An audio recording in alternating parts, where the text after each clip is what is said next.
Hi, and welcome to It's Not All Black and White. My name is Sarah. I'm black. I'm Matthew. I'm white. This is the Interracial Couple Podcast, and welcome. And today, well, let's just say this. It's been a very difficult week all over the world, really, particularly in America, but it's also brought really a reckoning, I think, around the globe, around racism with what's happened with George Floyd. And sadly, not that was a special case, because that kind of thing happens so often, that type of injustice. Yet at the same time, it has it's a new awakening, I think, that we are long overdue for. And you also, this weekend we're really processing it in whatever way even possible. Maybe you want to talk a little bit about that. Yeah, sure. So this week you were not home. I was gone for the weekend. You were gone for the weekend. And I watched the video of George Floyd being, killed. And I think I watched it on Friday. And I was like, it was so disturbing. And I went to bed and I could not get it out of my head. Like, I would just wake up at night. I think I woke up like 2 times. And it was like the thing that woke me up. It was like literally nightmares. But then on Saturday, I was like, there was, everyone was talking about it on social media and everyone was outraged. And I was really outraged. But on Sunday, then no. So that was Friday. I didn't sleep well. Then Saturday, I was still haunted by that image. Like, I could not get it out of my mind. And on Sunday, I was just by myself and I had a total breakdown. I think it started with like, what can I do?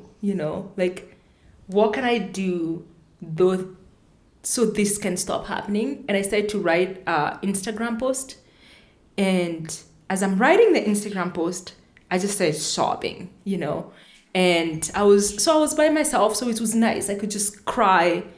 So I started sobbing and then I was like, Sarah, get yourself. No, the first time I just was like moved from the table onto the couch and I continued crying. And I really, really needed to cry. Like, it's just so much. And I was crying for George Floyd, but there were so many other things that came up for me, And so I was like, Sarah, you gotta get yourself together and finish this post.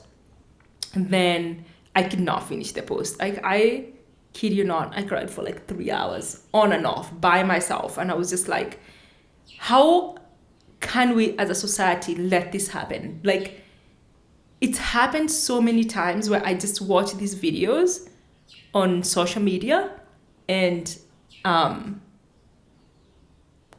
want to cry again. Like, and then it just becomes like a hashtag and then it happens again.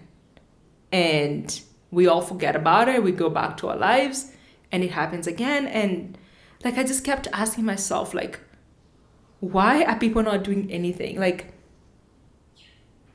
and then it went from that because I'm not, for me, it's like, in some ways, it just was like, fuck, life is black. Like, life is hard. Like, I just started coming to think about, like, what does it mean to be black? Like, I am black.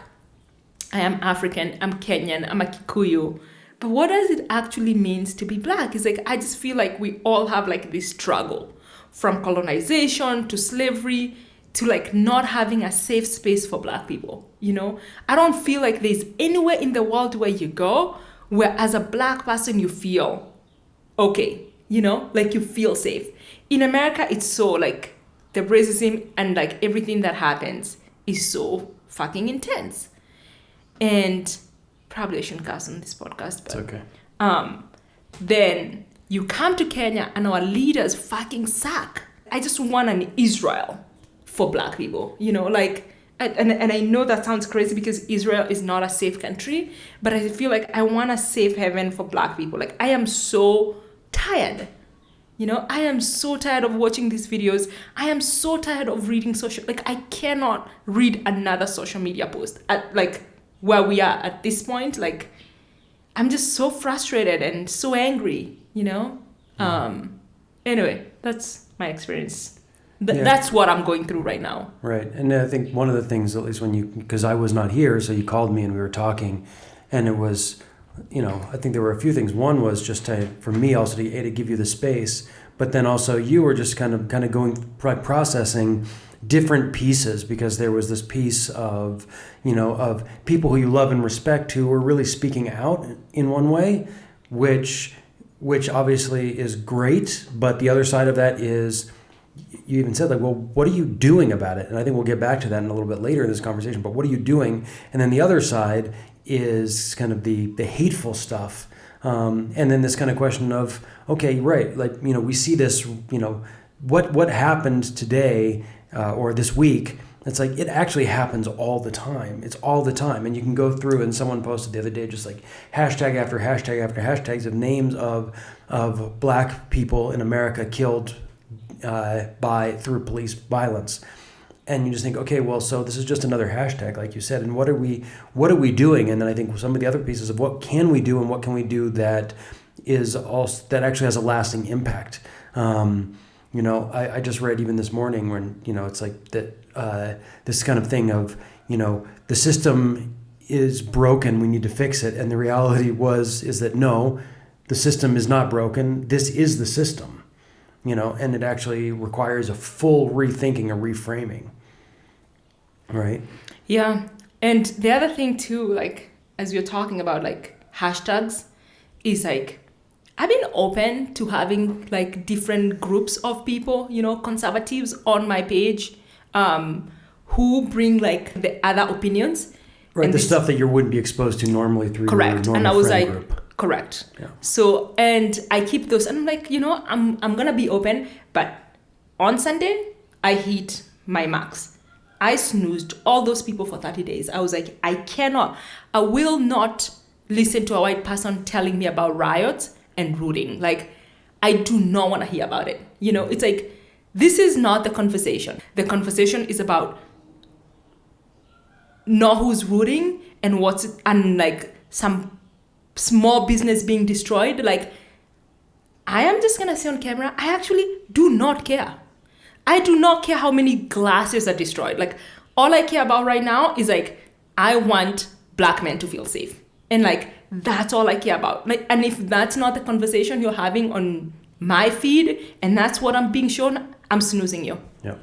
Right. Well, because it's bringing in something that's not actually the point. I mean, yeah, there are a lot of things. And right now, if people started coming out and saying, yeah, okay, Black Lives Matter, great, but what about the environment? You say, okay, this is what are we talking about right now? And actually and these moments are also, as these huge tragedies, but there's actually, in every tragedy, there's an opportunity. And if the opportunity is instead to be complaining about, all lives matter, or it's to complain about, broken windows, or it's to complain about other things, it's kind of missing the important opportunity that we actually have right now. And if we don't take this opportunity, then what happens? And guess what? It's going to happen again next month. In fact, it already has happened since. How many black people have been killed by police through the protests? There have been a few. Yeah. And it's so hard because I am like if you know me personally, it's like, how much I love supporting small businesses. I am a small business owner. But in this moment, even my business is not a priority. What I want right now is like to make it safe, and that's it. And I think one of the things that came out, because you asked me this earlier, like, what are you doing about it? Like, what have you done? And I think that's one of the things that this time needs to bring into our awareness is, what can we actually do moving forward? Because the other danger, as you mentioned, is that this becomes a flashpoint. It's a bunch of hashtags. It's a bunch of outrage. It's a bunch of, words. But then how does that get backed up by action that can actually move the needle somewhere? Because the reality is that where we are now is not really a whole lot better than we've been for a long, long time, if ever. Like, is it actually getting better? I don't know. I don't think you can say that, because there were so many, even when you think of policy and you go all the way back to policy or how the system has been set up to run, it actually has been set up to disadvantage minorities, in America, but even anywhere where we look, it's like the systems that we have set up are not working, and we can be angry about them, and we see that here, right? I mean, here in Kenya, there are protests about police brutality. Also, there was one not too long ago. There were protests about inequality.